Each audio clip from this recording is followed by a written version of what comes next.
recibir en los espacios virtuales del IAE a la doctora Alicia Figueroa, quien nos hablará sobre salario mínimo versus salario suficiente. Doctora Alicia, la escuchamos. Bienvenida. Doctora Alicia, encienda el micrófono. Bienvenida. Y su cámara.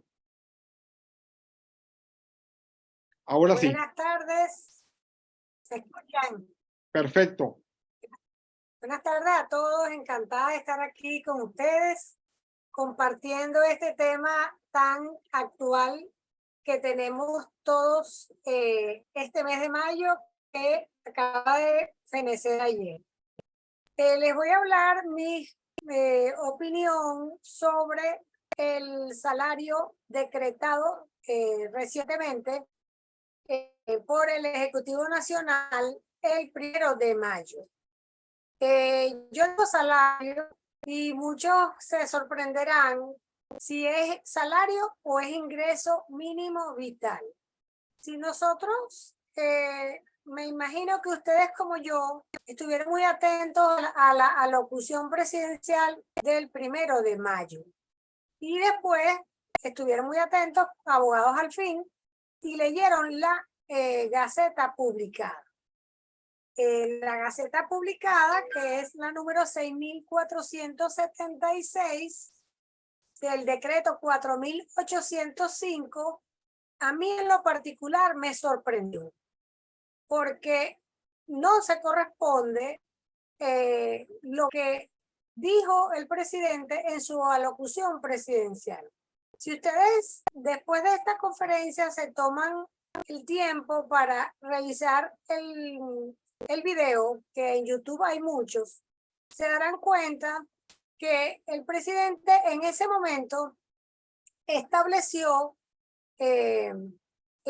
unos parámetros que no fueron recogidos en la Gaceta. Entonces, eso nos hace ponernos a reflexionar qué fue lo que hizo el presidente ese día.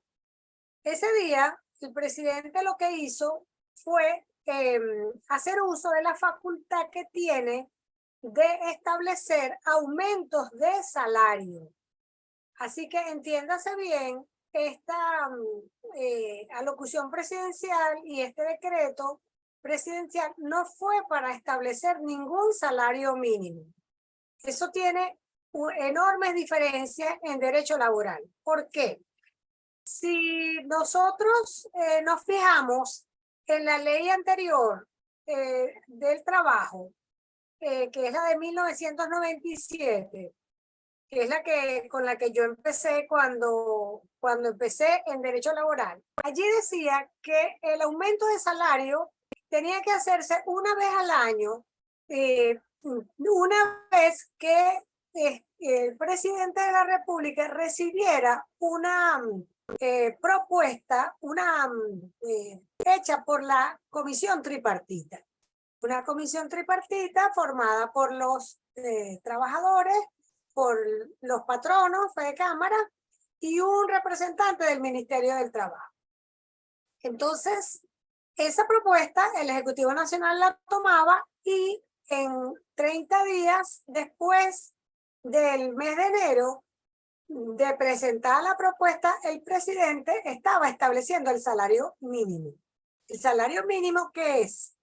Si nosotros nos vamos a la ley del trabajo, la anterior y esta, el salario viene siendo el mismo concepto. Toda remuneración, provecho, ventaja, que siempre que sea pagada, antes era en efectivo, ahora dicen moneda de curso legal, por la prestación de servicios del trabajador.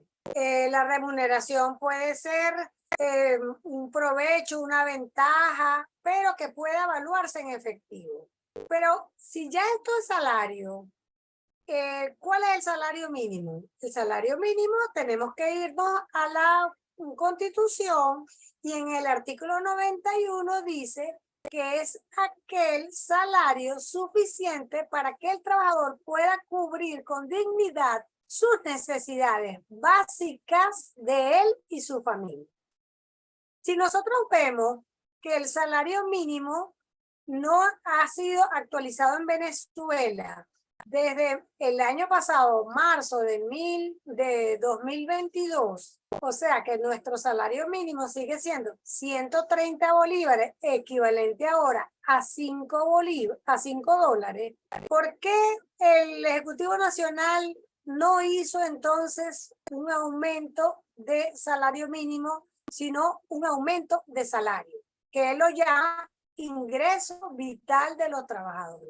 Bueno, muy sencillo, porque recuerden ustedes que el salario, base de cálculo de las prestaciones sociales, por supuesto, que es toda remuneración, provecho o ventaja recibida por el trabajador en forma regular y permanente. Entonces, si el gobierno nacional, el ejecutivo, hubiera hecho un decreto de salario mínimo, la administración pública venezolana tendría que tener el Estado venezolano un presupuesto muy alto. ¿Por qué? Porque los trabajadores públicos en Venezuela son un número muy considerable. Entonces, ¿qué tenemos? Tenemos que el Ejecutivo hizo a mi entender, una maniobra muy hábil en los momentos que estamos, que son unos momentos críticos económicos, en que dijo, bueno, vamos a subir un aumento a trabajadores porque lo necesitan, porque de verdad que era pagarles a los salarios equivalentes a 5 y a 10 dólares. Y entonces dijo, vamos a hacer esta fórmula, que es un salario que él lo llamó ingreso. ¿Por qué lo llamó ingreso?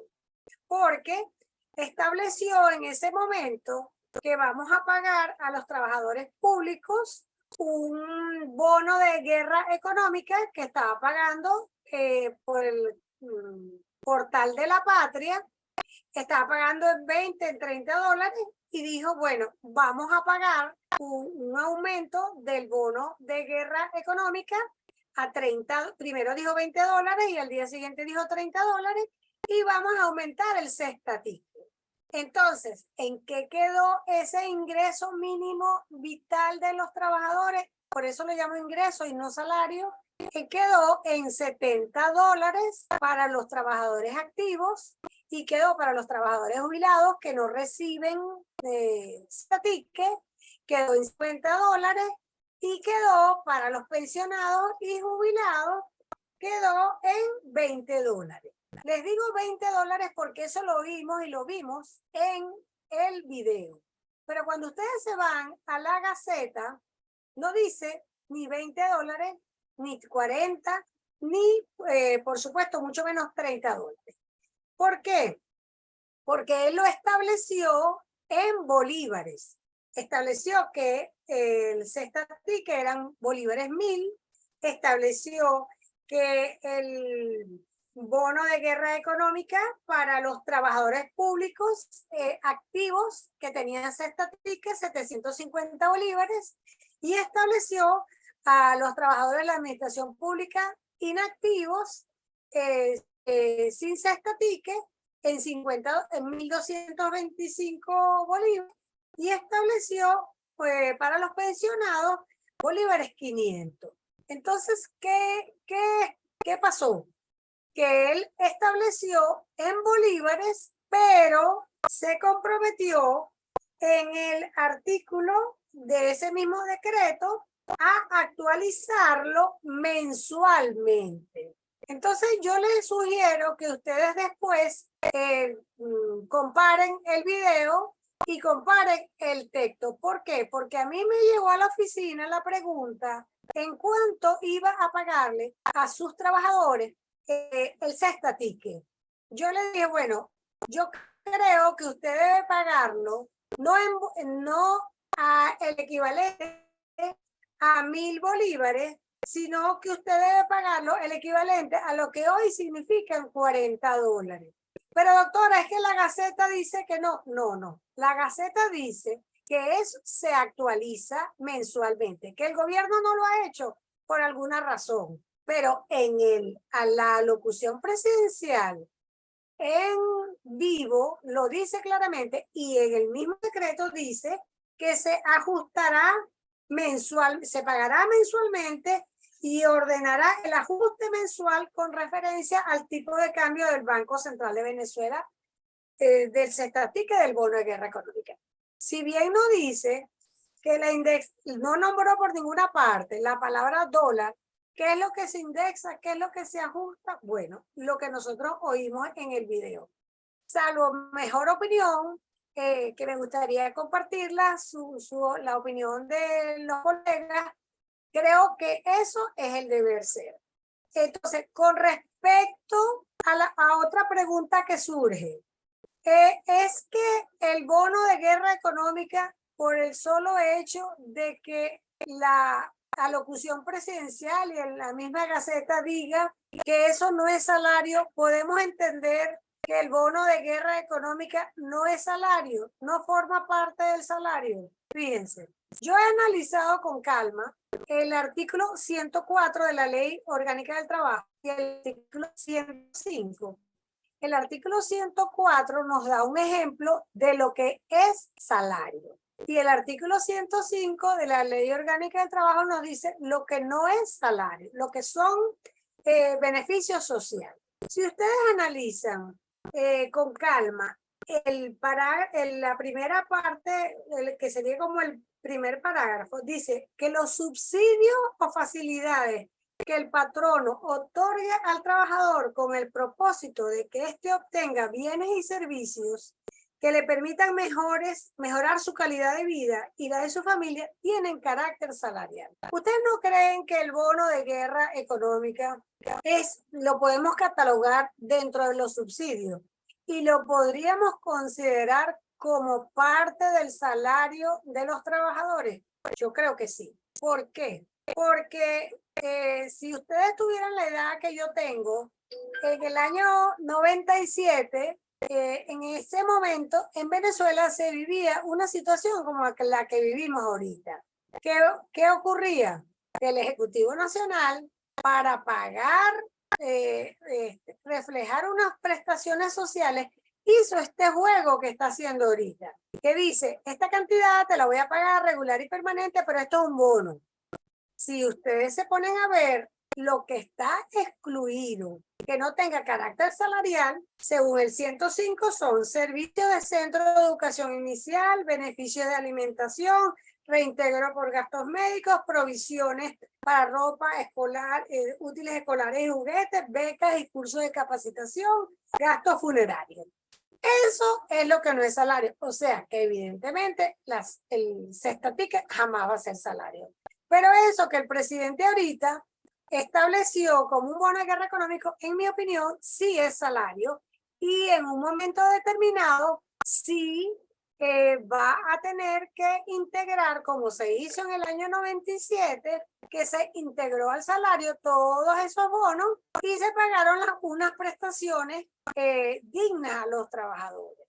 Entonces, con respecto a la pregunta de que también surgió en la oficina, si eso podía un trabajador público reclamar sus prestaciones con un salario base de cálculo, tal cual lo dice el 123 de la ley, incluyendo el bono de guerra económica, yo creo que sí.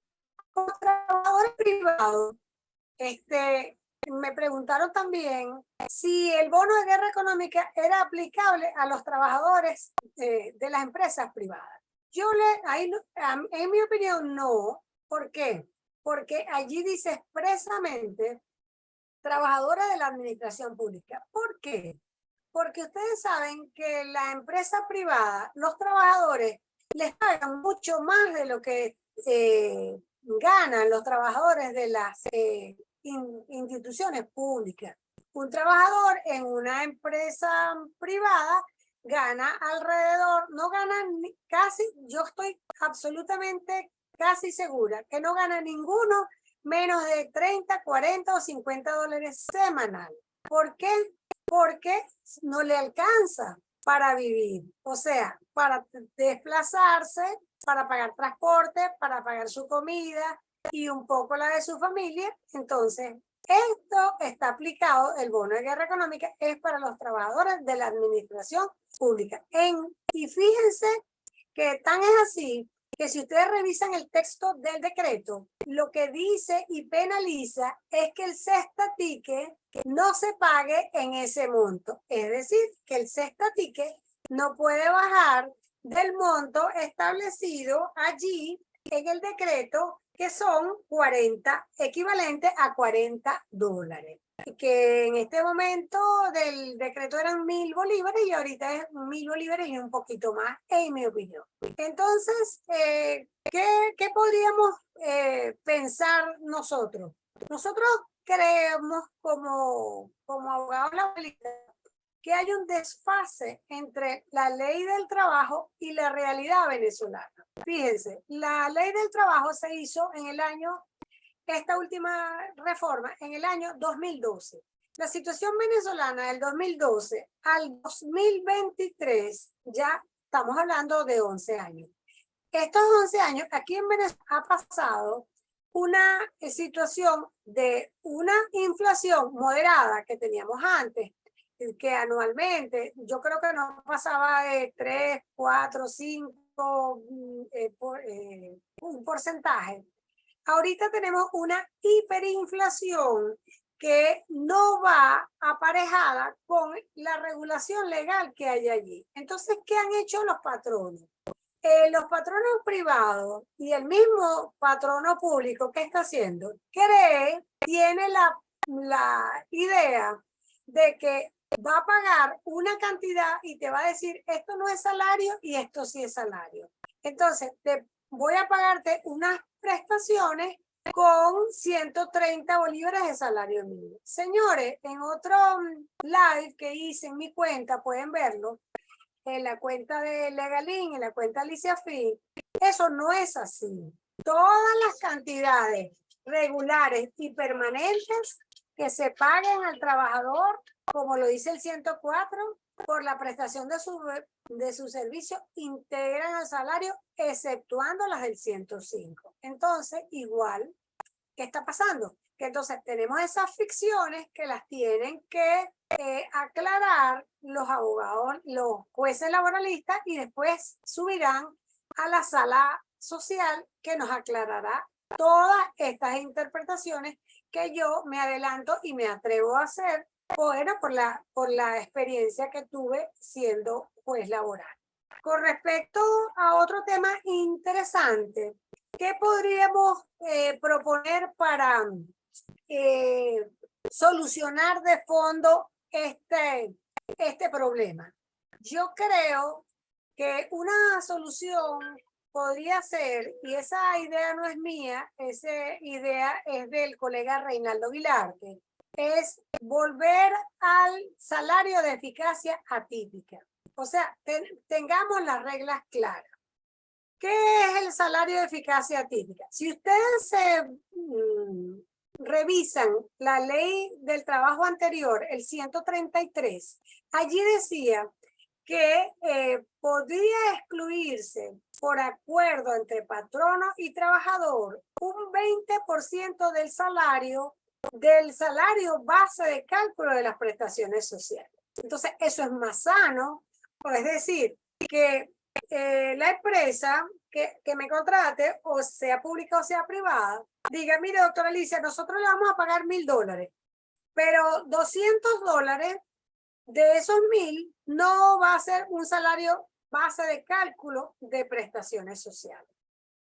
¿Por qué digo esto? Porque lo que está pasando ahorita es que te pagan un salario las empresas, pero al final de la relación de trabajo tienen de verdad un riesgo muy grande si ese trabajador los demanda con el salario que le dieron realmente, que es, como dice el 104, regular y permanente por la prestación del servicio.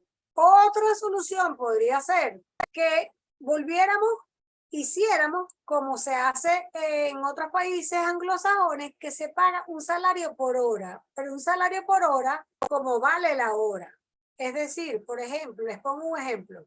Un abogado en los Estados Unidos por hora les cobra $300, ¿verdad? Entonces, usted me dirá, doctora, pero es que es demasiado. Bueno, vamos a irnos a otro. Un obrero cualquiera en los Estados Unidos, el salario mínimo que no se puede pagar, les estoy hablando del mes de diciembre, no se puede dejar de pagar, son $15 la hora. Yo no sé si subió de diciembre para acá, que yo regresé, pero una persona que tenga más estudios gana $50 la hora. Ustedes me van a decir, pero es que es mucho. Bueno, es mucho porque no tiene prestaciones sociales. Entonces, es un sistema basado en que el trabajo que ustedes me van, el trabajo que va a remunerarme es por lo que vale mi trabajo. Pero el patrono, entonces, se olvida de pensar que tiene que acumular unas prestaciones sociales en base al último salario. Entonces, ¿qué les quiero decir con esto? Que este sistema prestacional, para mí, en mi opinión, está completamente desfasado, porque se estableció en un momento en que la economía venezolana era una economía que no era hiperinflacionaria. Entonces, valía la pena tener una lealtad a una empresa o a una institución 20 años, porque usted cuando se iba a ir a los 60 años, como yo, iba a tener un fondo de prestaciones que le sirviera para su vejez. Pues ahora no. Ahora, con esta ley que está, entonces los patronos públicos o privados buscan una ficción en que le van a pagar, le proponen pagar un cálculo de prestaciones sociales completamente desajustado a la ley que está. Entonces, esa sería una propuesta. Otra propuesta sería que habría también que hacer en la ley del trabajo, que en mi opinión hay que modificarle artículos puntuales. El 104 hay que incluirle una parte de salario de eficacia típica. ¿Y para qué? Para que pudiera mantenerse el 142, el 92 de las prestaciones sociales.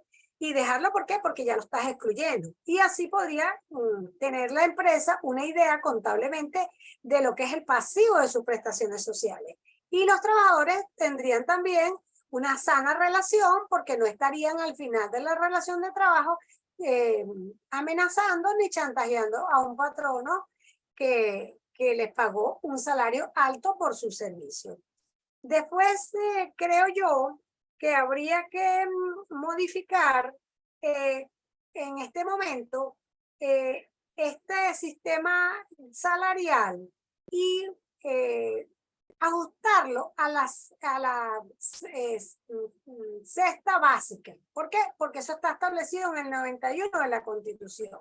Si ustedes revisan el 91 de la Constitución, dice que el salario mínimo tiene que establecerse por el Estado de acuerdo a la cesta básica. Entonces, si tenemos una cesta básica de $526, entonces es ilógico que tengamos un salario para un trabajador de $75, un trabajador público. Y ustedes me van a decir, doctora, pero ahorita las empresas no pueden pagar eso. Bueno, eso es discutible, ¿verdad? Porque yo creo, y así lo he sostenido, que si en este país todo se indexó al dólar, porque todo tiene un valor de cambio, se indexó la comida que usted se va a comer, los insumos agrícolas, entonces, ¿cómo es posible que no se indexa al verdadero valor la mano de obra de un trabajador, sea manual o sea intelectual? Eso es injusto y bueno, por supuesto, imagino yo que estos aumentos que se están haciendo en materia salarial, tanto en la parte pública como en la privada, se irán ajustando con el tiempo en la medida que las empresas tengan mejor capacidad económica y el Estado venezolano también. Y por supuesto, los trabajadores también con su derecho y pedir que pues, buenas tardes, con esto doy por terminada mi exposición. No sé si tienen alguna pregunta, con todo gusto se la respondo. Excelente, doctora. Muchísimas gracias. Excelente, como siempre, su disertación. Usted realmente nos acostumbró a propuestas concretas. Es decir, no, Así no, es, no simples planteamientos aislados, sino concretas, como así. en el caso de la justicia digital. Lo decía al inicio de su intervención, usted es pues, un referente en esa materia junto al doctor Gustavo Moni, por supuesto la magistrada Bárbara César, pero cada quien dentro de su espacio. Usted en su espacio ha sido extraordinaria y ha impulsado un cambio con propuestas concretas de justicia digital, de justicia mediada por la telemática. Y ahora, pues, con propuestas concretas desde un punto de vista laboral. Yo tenía tiempo que no escuchaba sobre el derecho laboral algo serio. Habló usted del salario de eficacia atípica. Pues hay que volver otra vez a estos conceptos, Así es. porque yo no sé si fue que el derecho laboral pues se arrastró, se pisoteó, la crisis lo volvió pues leña y también como tenemos una justicia lenta que no es expedita, entonces todo pues combina como un cóctel para que el trabajador no reclame sus derechos y pareciera que entonces los patronos apuestan justamente a eso. Bueno, el Estado está desarmado, la justicia está desarmada, bueno, yo hago lo que quiera con los trabajadores y pasan estas cosas. De verdad que estoy encantado con su disertación, como siempre, extraordinaria. Vamos a ir a unas preguntas. Aquí voy a ver el chat. Teníamos el siguiente ponente, el doctor Nicolás Ramos, que es docente de la universidad, pero tiene problemas de electricidad. Un problema común a todos. Estamos esperando a ver si puede conectarse. Si no, bueno, leemos unas Si preguntas, no, leemos unos seguimos. comentarios finales. Así es, correcto. Vamos, mira, aquí está el profesor, perdón, Rafael Rodríguez. Buenas noches, doctora. Excelente y brillante su exposición. Ahora le preguntamos, ¿no cree o sugiere usted que al margen de lo que se ha dicho y establecido sobre lo que sabemos, no se está acaso igualmente violando los derechos humanos establecidos en todas las convenciones colectivas, tratados, convenios y contratos colectivos? Bueno, Rafael, te explico algo, ¿no? Que también estoy obligada a decirle. Hace muchos años fui inspector del trabajo. Inspector del trabajo es uno de los cargos para mí más presionantes que tuve, porque usted está metido, como quien dice, en un conflicto muy grande. En varias oportunidades, en la inspectoría, en el Ministerio del Trabajo, tocaba conflictos colectivos, convenciones colectivas de entes públicos. Y allí me di cuenta que algo muy importante que no podemos dejar de pasar de lado. Cuando el Ejecutivo Nacional, si ustedes revisan con calma el decreto, búsquense el marco en el que el presidente estableció las facultades en las que él las estaba dictando. Me llamó mucho la atención preparando esta ponencia que los artículos que el presidente utiliza para fundamentar sus atribuciones. Está la ley de la administración pública, ¿verdad? Y establece el presidente una frase muy importante que dice, en ejercicio de la atribución establecida en el numeral 11, artículo 236 de la Constitución Nacional. Cuando yo vi ese artículo, y ustedes lo buscan, lo van a buscar después que terminemos, dice, administrar la hacienda pública nacional. El Ejecutivo Nacional no puede ser irresponsable y establecer un aumento a los trabajadores públicos, que son muchos, sin tener presupuesto para ello. ¿Qué ocurre? Si él va a aumentar, como lo hizo, porque se tardó demasiado, de 130 bolívares a 70 dólares, a 70 dólares, eso es un presupuesto público que exponencialmente fue como el 2000%, algo así. Entonces, él no lo puede hacer sin, y ahí lo dice también, que esta medida la tienen que ejecutar el Ministerio de Finanzas y el Ministerio del Trabajo, lo que él está estableciendo. ¿Qué les quiero decir? Así como un empresario busca al contador y le pregunta, mire, ¿qué capacidad económica tengo yo para aumentarle a mi nómina, hacerles un aumento? El contador ve sus activos, sus pasivos, lo que está recibiendo esa empresa y en el margen de ganancia, entonces establece que hay un margen de ganancia y puedo hacerlo. Pero en Venezuela, con el deficitario presupuesto nacional que tenemos, pues la administración pública no tiene la capacidad presupuestaria para aumentarlo. Pero volvemos a lo mismo. ¿Es que acaso tenemos una cifra de lo que PDVSA percibe de ingresos nacionales, lo que se recibe por venta del oro, por impuestos, por petróleo? No. Hasta que no tengamos reglas claras, nosotros no podemos decir en Venezuela con transparencia, cuando discuta como debe ser la aprobación del presupuesto y entonces se establezca como antes se hacía, que en octubre se estaba discutiendo en la Asamblea Nacional el presupuesto del año que viene y allí podía verse los aumentos salariales y todos los compromisos que tenían las instituciones públicas. Podríamos decir eso. Por ahora lo que decimos, y tenemos que partir de creer, ¿verdad?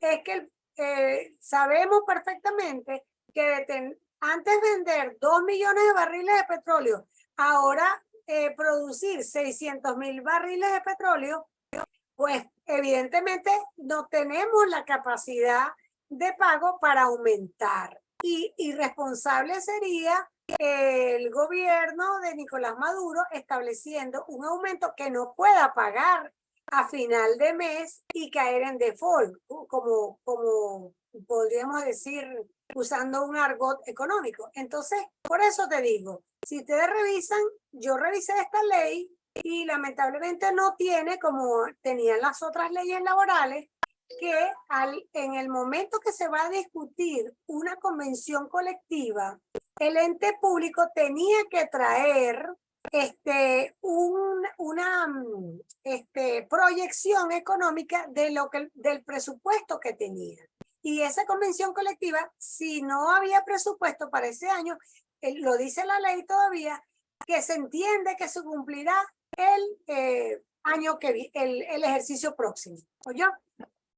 No sé si te aclaré tu pregunta o entendiste lo que te quería transmitir. Excelente, doctora. Yo creo que sí. De todos modos, ahí está el chat activo por si tiene alguna otra duda. Yo le pregunto, doctora Alicia, que creo que es un tema que está allí en el conocimiento común de todas las personas que de alguna u otra manera se han retirado de un trabajo durante esta época o han sido despedidas y las han liquidado tomando en consideración un salario que no es el real, es decir, solamente algunos conceptos utilizados y aplicados, perdón, estratégicamente. Yo conozco, por ejemplo, muchos funcionarios que se jubilaron en esta época prepandemia, aquí 2018, 2019, y le dieron de prestaciones sociales, bueno, no sé, una harina pan, 3 centavos, prácticamente nada, y que tenían 30, 35 años de servicio, pero con la devaluación, y claro, recibían algunos beneficios que no eran de carácter salarial o supuestamente no eran de carácter salarial, utilizando el patrono estos dobleces, fingimientos, argucias, como hemos dicho en un inicio. Ahora, yo le pregunto, ¿qué pasa con esos pagos, con esas liquidaciones, con esas reclamaciones judiciales o no, que ya pues se consumaron con esos montos? No, ¿Habrá no se han posibilidad? consumado. Ok, No, un momentico, ok, mira. Bien. Una de las modificaciones importantes para los trabajadores que se hizo en esta ley del 2012 fue extender la prescripción de las acciones laborales. Esa persona que le dieron esa cantidad, que le dieron 120 bolívares, que le dieron, eso yo lo he dicho y está en mi cuenta, lo puedes revisar. Eso es una burla al trabajador público y hasta privado. Y puede perfectamente accionar una diferencia de prestaciones sociales, ¿ok? ¿Cómo? Indexando su salario. Ustedes me van a decir, doctora, pero no lo ha hecho nadie. Bueno, no lo ha hecho nadie porque, ¿qué pasa? Después de la pandemia, nosotros quedamos como en estado de shock. O sea, hemos ido como despertando, ¿ok? Pero acuérdense que la Constitución Nacional establece que las deudas de los trabajadores son deudas de valor. ¿Qué significa deuda de valor? Deuda de valor es que tú no me vas a pagar 120 bolívares de ahorita. Tú me vas a pagar los 120 bolívares, lo que significaban esos 120 bolívares al precio de ahora. ¿Cómo? Indexado por el INPC. ¿Cuánto significaba mi último salario en el momento que yo me fui, me fui voluntariamente, me despediste, en fin, que terminó la relación de trabajo? Ese salario tienes que indexarlo al valor que te establece por el INPC, lo indexa a cuál es el salario ahorita. Así que hay una diferencia de prestaciones sociales completamente accionable, a la orden para eso. Excelente. Bueno, es que usted nos tiene acostumbrado siempre a esas respuestas concretas, rápidas, a soluciones que están allí y a veces uno se va por las ramas y no las... Pero ahí está, la solución del tiempo y la prescripción, Claro, a son diferencia de la 10 ley anterior, es años. importantísimo. Ahora, Claro, mira, los abogados laboralistas y los jueces laborales tienen muchísimo trabajo y tienen bastante que solucionar. Estamos como en el año 93. Ustedes, no sé, tú eres muy joven, Carlos, pero ya yo que tengo 61 años cumplidos, cuando yo empecé en materia laboral, nosotros empezamos a sufrir lo que está sufriendo el trabajador venezolano ahorita. Y fue en la sala civil, con la sentencia del año 93, Camilo Lamorelli versus Machinery Care, que estableció que el trabajador eran deudas alimentarias y que el trabajador había que indexar sus deudas laborales. Igual estamos ahorita. Claro. No. Y doctora, y le pregunto, y más allá incluso, porque, bueno, esta ley es de 2012, ciertamente, la que tiene como 80 T, trabajador, trabajadora, bueno, pero ahora, si pasa mucho más tiempo en una consideración de derechos fundamentales, como lo es el tema del bienestar, el ingreso, no pudiera incluso, más allá del tiempo en la prescripción, poder en algún momento reclamar esa diferencia. Claro que sí, Carlos.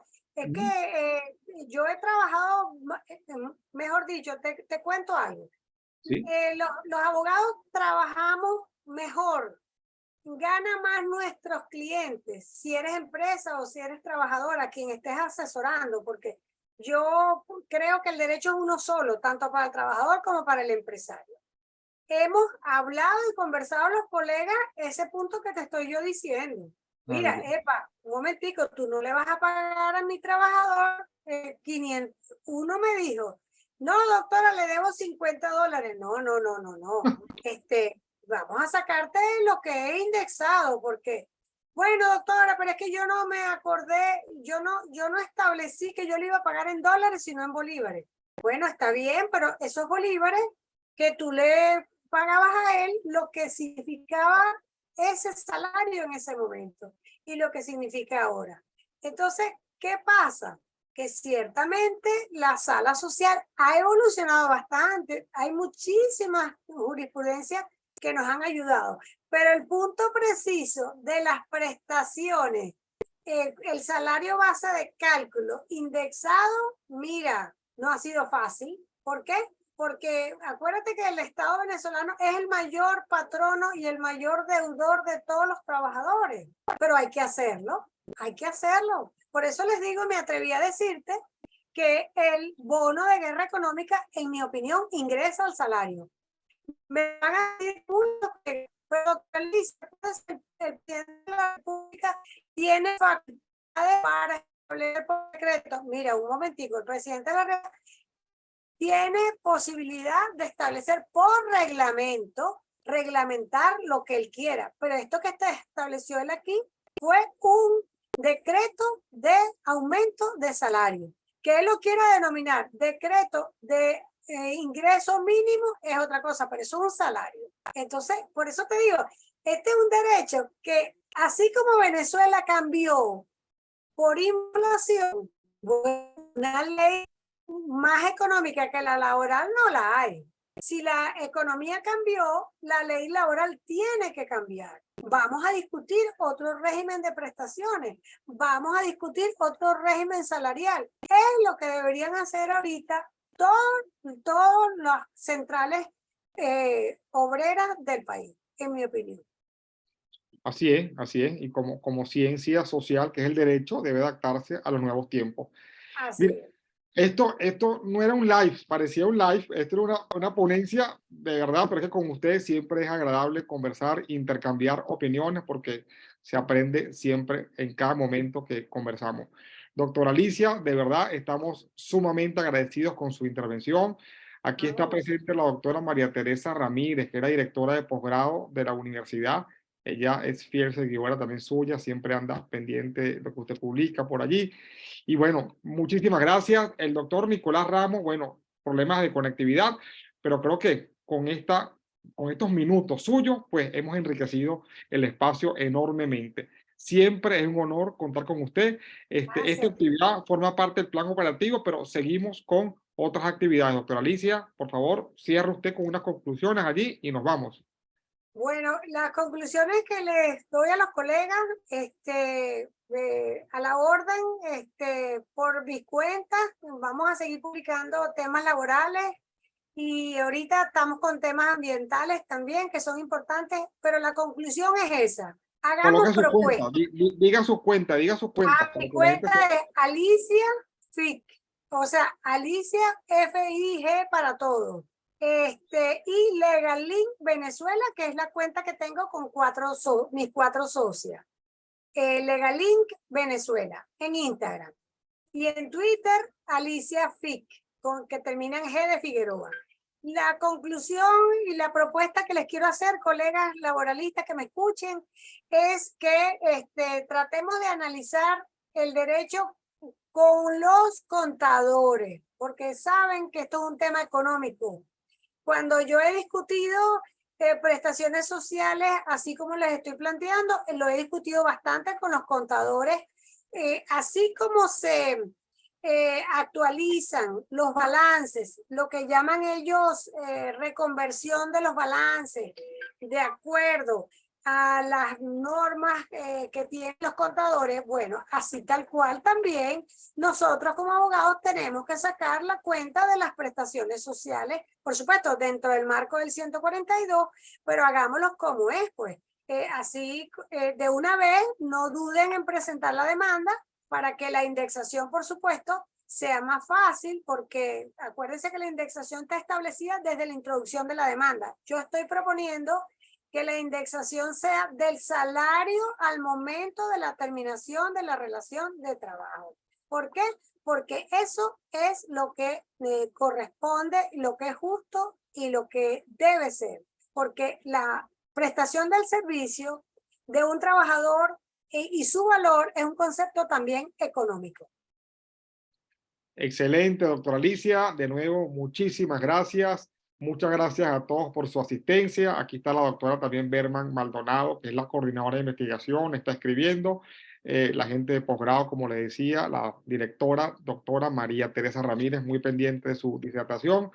Muchísimas gracias. En nombre de todo el equipo del IAE y de la Universidad Bicentenaria de Aragua, pues le damos las gracias a todos los oyentes. Y los invitamos, tenemos una próxima actividad el día 15 de junio sobre violencia contra la mujer. Va a estar la doctora María Alejandra Mancebo, la doctora Esther Alfonso y la doctora Milagro Regifo. Hoy el honor con la doctora Alicia Figueroa. Doctora, muchas gracias. Cuídese mucho. Felicidades. Éxito. Nos Gracias. vemos. Gracias. Chao.